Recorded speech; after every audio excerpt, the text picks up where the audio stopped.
this is Laura GB. In this video, we're going to look at saving the details of our predictions using a model built in AI Builder and using Microsoft Flow. So our flow is going to trigger on a new file being put in to this library here called Lego files. It will then run a predict using the model called Lego, which we see here, the 91%. We're then going to, back in the SharePoint site, save all of the objects that are detected into this list.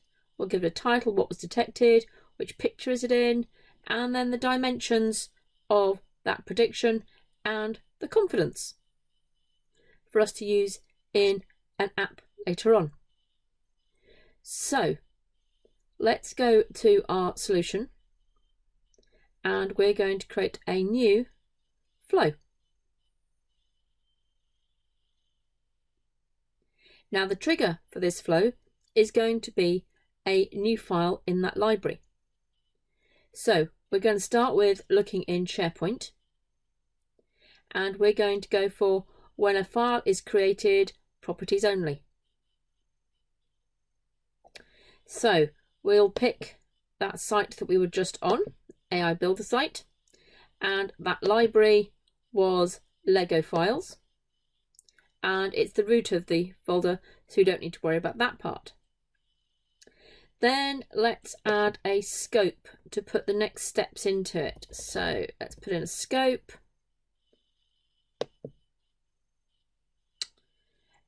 Which I'm going to rename to be Get Predictions. So the first thing we need to do is we need to get the file content. So let's add an action. It's a SharePoint one. So let's quickly go and find SharePoint again. And so if we search in here for content, there will be get file content. And again, site address, the AI Builder one again, and file identifier. So file identifier, if we scroll across here and scroll down through our dynamic content, we should find identifier. Okay. So the next action we're going to do is we are going to add in our predict action. Okay. And there it is.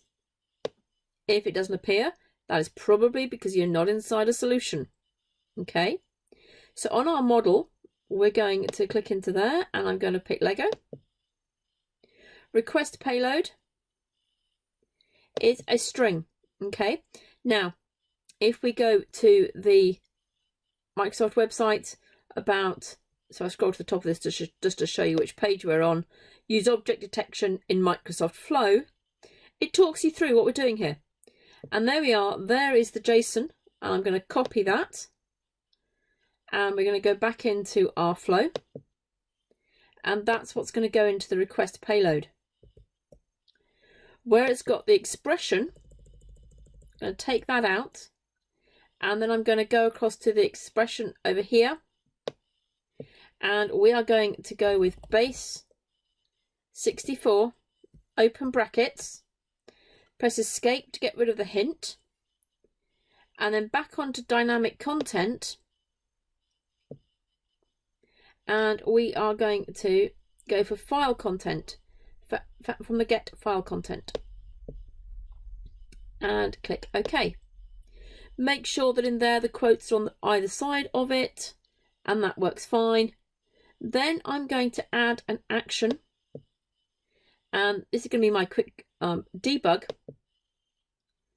So I'm going to put into here a compose.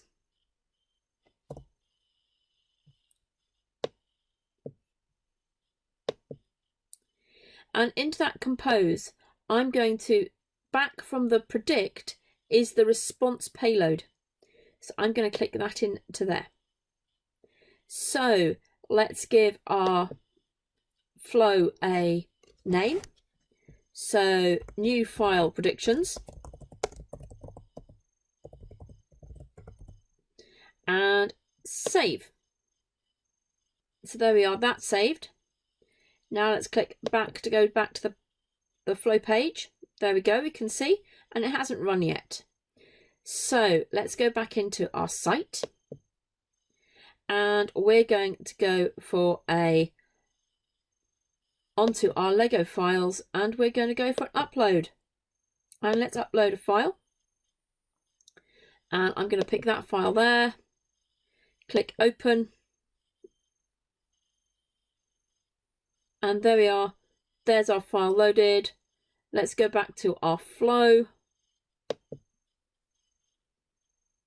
And give that a refresh. And there we are. It's done and it's succeeded. That was nice and quick. So let's go and have a look at that run.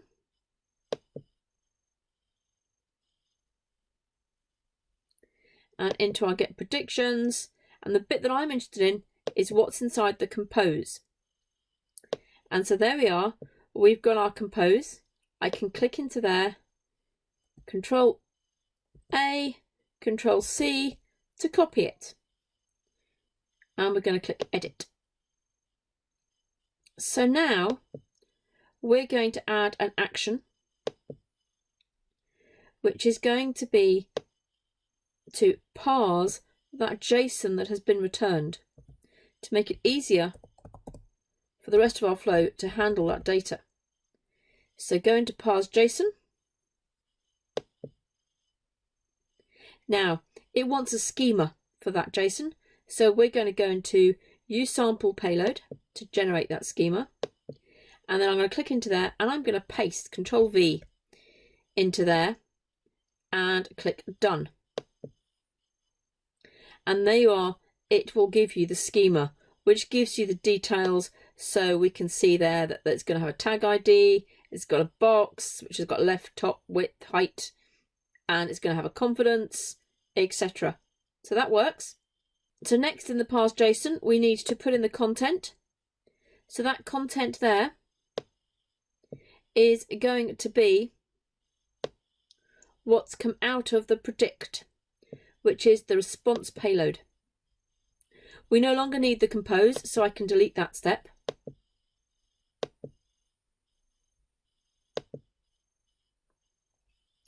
So that's completed that scope. I'm now going to add another scope.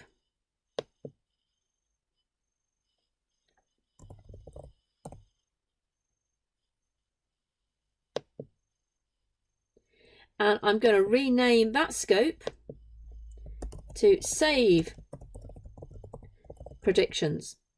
Now obviously one picture can have multiple predictions. So the first action we need to add in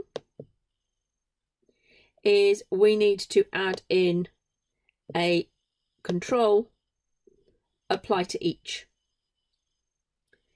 And we're going to get that from our parse JSON results.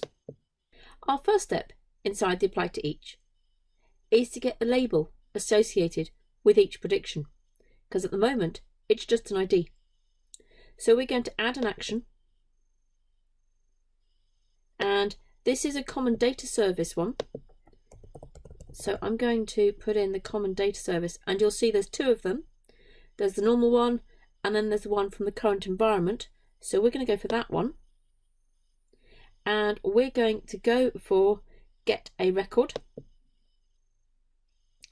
And the name of the entity. As I've said before, this is not Lego, which is what I did too many times. This is AI object detection labels. And the identifier for the record is going to be, if we look under the parse JSON, we will see that there is a tag ID from this record, okay, from the results. So that gives us a label back. We're then going to add another action, and this is going to be a SharePoint one. Why have they hidden SharePoint? There it is. And we are going to create item. And it's the same site as before.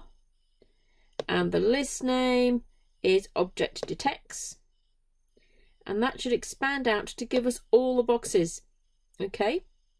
So our title is going to be, if we look under our get a record, if we scroll down, we will see there's a label, but there is a label string, and that's what we want. And then picture ID is going to be, if I put ID into the search box, when a file is created, there we are, list item ID. And then in our left, if we search for each of these in turn,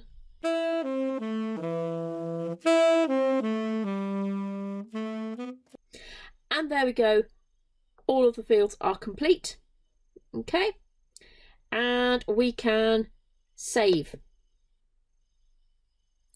So that I don't have to go and add a new picture just for my first test, I'm going to click the test button, and I'm going to use data from a previous run that succeeded, and we're going to click test, and off it goes. It gets the predictions, and it all ran successfully. So let's go and have a look at our site. So there's my picture. So if we go and have a look at the object detects list, there we are. There are the 4 things it's detected. For those of you that noticed, it's only got 3 Lego bricks on it. You'll see there's a detect at the top there with a low confidence. So we have a Lego file, and let's just prove it by uploading one more. Let's bring in this one here. And there we are. There it is. And let's go to our object detects. There we go. There are the object detects that have been put in there for the new picture. Thanks for watching my video of saving predictions using the AI Builder and Flow. The next video will be how to use those predictions to create an app that highlights them on the picture. If you haven't already, please press subscribe. Take care now.